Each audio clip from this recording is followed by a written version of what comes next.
a disabled veteran who had served his country with honor and pride, parked his van in a public space using a clearly visible and valid disabled parking permit. The van was not luxurious, but it was functional and equipped with everything he needed. To live independently, this van was more than a vehicle. It was his shelter, his transportation, and in many ways his last symbol of freedom. After sacrificing so much for his nation, he depended on this van to maintain a semblance of dignity in his daily life.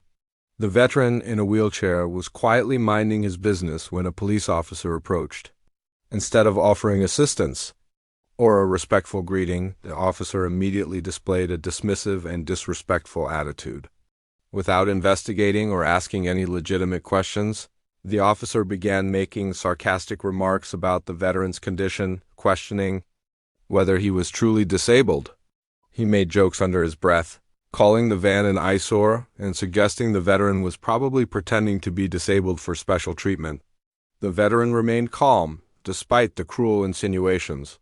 He tried to explain his situation, telling the officer about his military background, the injuries he had sustained in service, and how the van was not only legally parked but was also essential to his survival.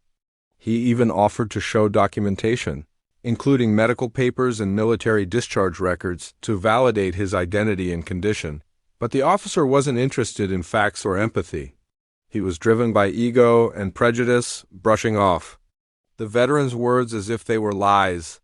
His body language and tone were filled with contempt, showing no respect for the man's sacrifice. He refused to look at the documentation, interrupting the veteran with remarks like, "Sure, everyone's a hero when they get caught, and I've seen this scam before." Without issuing a warning or citation, the officer called for a tow truck. The veteran, now growing anxious, pleaded with him to reconsider. He told him that everything he owned, his medication, important documents, clothes, and adaptive equipment, was inside that van. He explained that without it, he would be left stranded with no way to access food, shelter, or basic care. Still, the officer ignored him and insisted the van would be towed immediately. Within minutes, a tow truck arrived. The veteran's heart sank as the operator attached chains to the only thing he had left.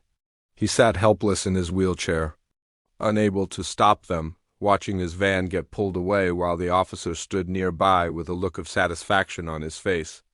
The veteran wasn't just being stripped of his transportation, he was being stripped of his dignity in public view. People walking by began to notice what was happening. Some took out their phones and started recording.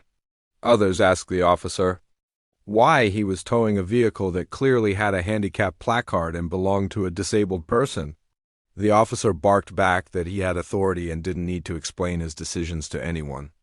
When someone mentioned that the veteran was a military man, the officer scoffed, saying, "That doesn't give anyone a free pass." As the van disappeared around the corner, the veteran sat silently, tears welling up in his eyes. He had faced enemy lines, endured pain and trauma for the sake of his country, and now found himself humiliated and abandoned by the very system he fought to protect. The injustice of the situation was evident to everyone who witnessed it. This wasn't just about a van being towed, it was about the disrespect shown to someone who had given everything for his nation. The abuse of power, the lack of empathy, and the cold-hearted actions of the officer painted a picture of how easily those in authority can forget the value of service and sacrifice. For the veteran, this moment wasn't just another hardship. It was a betrayal.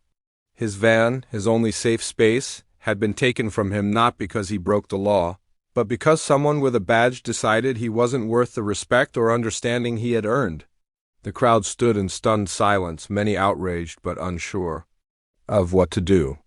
What the officer didn't realize, though, was that among the crowd were men who shared the same uniformed past as the veteran, and they were not about to let this injustice go unanswered. Asterisk.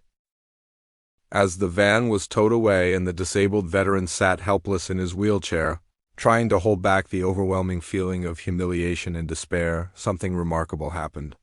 Among the small group of bystanders who had witnessed the entire incident were several men who immediately recognized the veteran not by name, but by his posture, his demeanor, and the way he carried himself despite the struggle. They were fellow Marines. These weren't just random passers-by. They were brothers in arms who knew what it meant to wear the uniform, to serve with honor, and to stand up when injustice occurred. The moment they saw the disrespect shown to the veteran, something in them ignited. They approached him quickly, asked if he was all right, and listened closely as he explained what had happened. They didn't need to hear much. They could feel the injustice in the air, and it was enough to spark action. Without waiting for permission or thinking twice, they formed a quiet but powerful plan. There were 4 of them. Dressed in civilian clothes but with the discipline and presence of military men, they walked toward the parking lot exits. Each one calmly positioned himself in front of an exit lane, standing tall, arms crossed, silently blocking any vehicle. From leaving, their presence alone demanded attention. Drivers slowed down, unsure of what was happening. The tow truck operator, trying to leave after completing the job, was stopped. One Marine stood directly in front of the truck, making it clear with his eyes that no one would be going anywhere until justice was addressed. The officer who had ordered the tow walked over, irritated and confused by the sudden disruption. He demanded the men move, asserting his authority and warning them that they could be charged with obstruction, but they didn't flinch. One of the Marines stepped forward and said in a calm, steady voice, "You messed with the wrong veteran today." The officer responded with more threats and tried to call for backup, but by then the situation had already drawn more attention. Dozens of people were gathering around, phones recording, conversations buzzing. The Marines didn't touch anyone. They didn't raise their voices. They didn't use force. They used presence, unity, and silent resistance. It wasn't about starting a fight. It was about showing the world that Brotherhood doesn't fade after deployment and that no Marine gets left behind, especially not one who had already sacrificed so much. As the officer kept trying to reassert his authority, the pressure from the crowd began to shift. People started asking more questions, speaking up louder, pointing out that the veteran was legally parked, that his rights had been violated, and that what had just happened wasn't just wrong, it was cruel. The Marines continued to hold their ground, not out of anger, but out of principle. They weren't going to let the cop leave the scene and go on with his day as if nothing had happened. The tow truck remained blocked. The exit lanes were locked down by human resolve. Even security personnel from nearby stores came out to see what was happening. More veterans in the area began to join the stand, some offering support, others standing shoulder to shoulder with the Marines. What began as a single act of injustice had now become a peaceful yet powerful protest driven by loyalty, unity, and a deep sense of justice. At this point, the media was being tagged in videos uploaded online. Witnesses were calling local news outlets. What had started as a silent humiliation for one veteran was now turning into a loud call for accountability. The Marines didn't back down, and they didn't move until someone from higher authority arrived to investigate. When a superior officer showed up, one with more rank and experience, he took one look at the situation, reviewed the footage, and made a decision. The van would be returned immediately. The veteran was apologized to publicly, and the officer who had initiated the incident was told to stand down and leave the scene while an internal review would be launched. The Marines didn't celebrate or boast. They didn't ask for praise. They simply returned to the veteran, helped him back into his wheelchair, and stood quietly beside him as his van was towed back. No speeches were made, no banners held.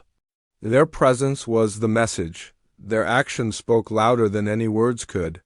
They had defended their own with dignity, courage, and unbreakable loyalty. In that moment, they reminded everyone watching both in person and online what true brotherhood means, and that even in civilian life, Marines always protect their own. As the veteran's van was returned and the crowd began to calm, the story had already taken on a life of its own beyond the parking lot. Videos from witnesses had been uploaded and were spreading rapidly across social media platforms. Within hours, the incident was trending under multiple hashtags like #VeteranJustice, #MarinesStandUp, and #RespectOurHeroes. Comments poured in from all over the country. Civilians, veterans, active duty military, and supporters expressing outrage at the officers' behavior and deep admiration for the Marines who had stood their ground. What had begun as an act of humiliation turned into a nationwide moment of reckoning and unity. Public figures, military organizations, and influencers began sharing the story, praising the veteran for his composure and the Marines for their loyalty and bravery. Several news outlets picked it up, contacting witnesses and bystanders for statements. The police department faced mounting pressure as footage clearly showed the officer mocking a disabled individual and towing a illegally parked vehicle with a visible placard.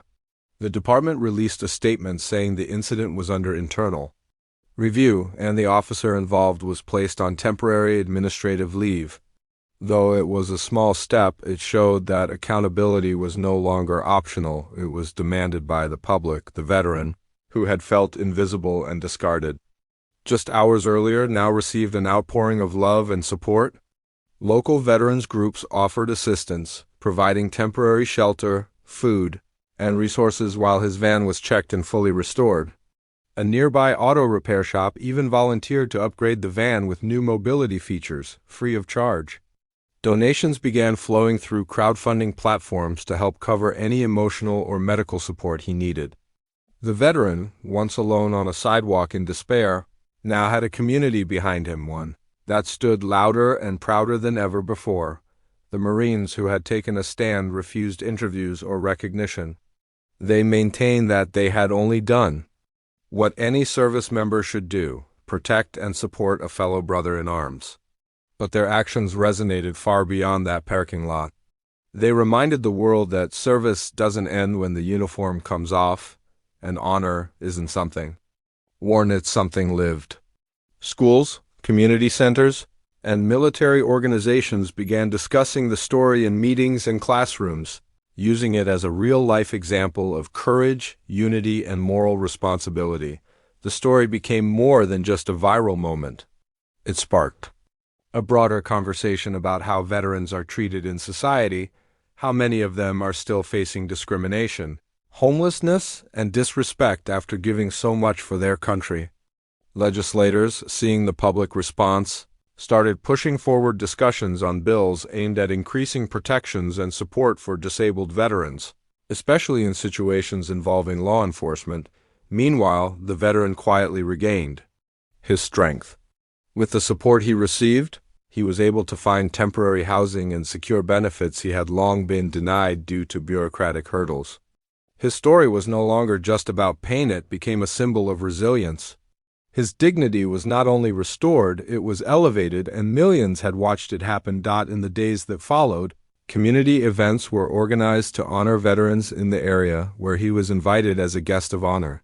He didn't speak much, but when he did, he said only one thing: "I fought for my country, and today, my country fought for me back." That single sentence echoed across social media again, touching hearts and strengthening the bond between civilians and those who serve. The cop, who initially thought he was simply asserting his authority, had unknowingly triggered a chain of events that led to national unity, awareness, and reform. And the Marines, who didn't raise their voices or fists, showed that the strongest power lies not in anger, but in silent, unshakable brotherhood. In the end, this wasn't just a story about confrontation, it was a story about redemption, about how standing up for one person can inspire thousands, and how, in moments of injustice, the most powerful response is unity rooted in love, loyalty, and respect. This moment, now forever captured in images and video, continues to inspire. A movement not of protest, but of protection. And it will be remembered as a defining example of what it means to truly have someone's back.